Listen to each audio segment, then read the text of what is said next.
everyone, welcome to my YouTube channel. So for today's video is mag-unboxing tayo ng Starbucks. Joke lang. Ayan. So eto, i-unboxing natin. Binili ko ito dito lang sa mga. Tapos, ang laman is Jeren.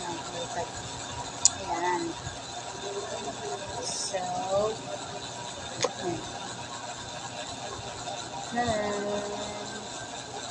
ito ay engagement ring.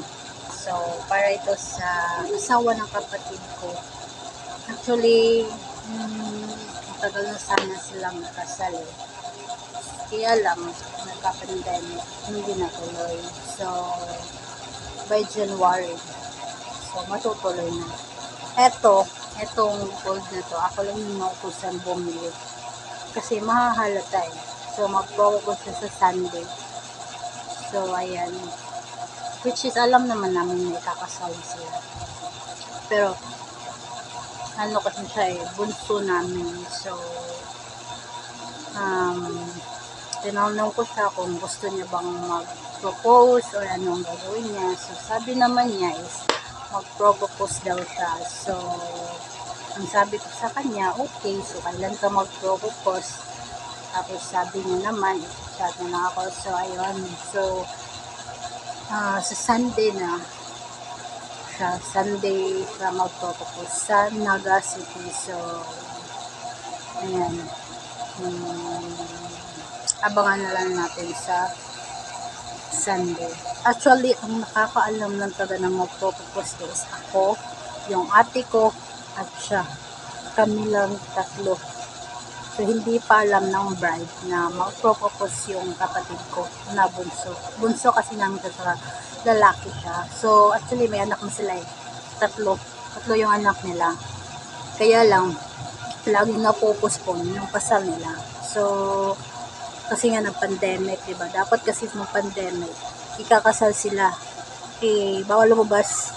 So, ayun, hindi natuloy. So, ngayon, next year, January, matutuloy na siya. So, hopefully, sana maging successful. Good luck, Jonathan.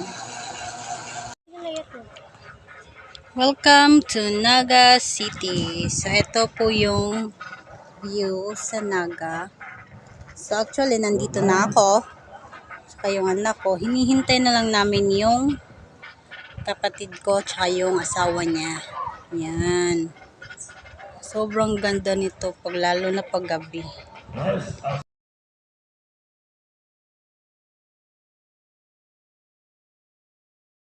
So, ayan po yung dalawa. Yung groom at saka yung bride naglalakad. Ayan. So, pupuntahan na po namin sila. Ayan.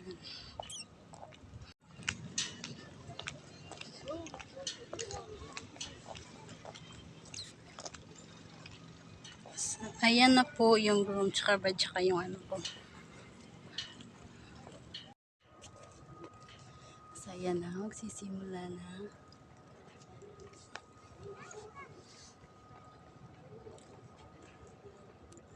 Okay. 3, go!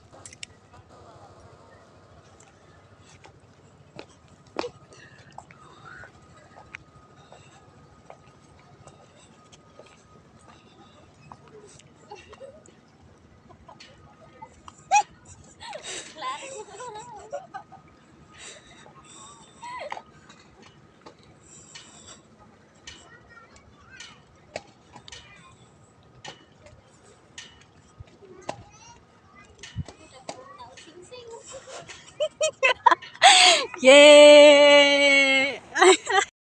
Yes! Yay!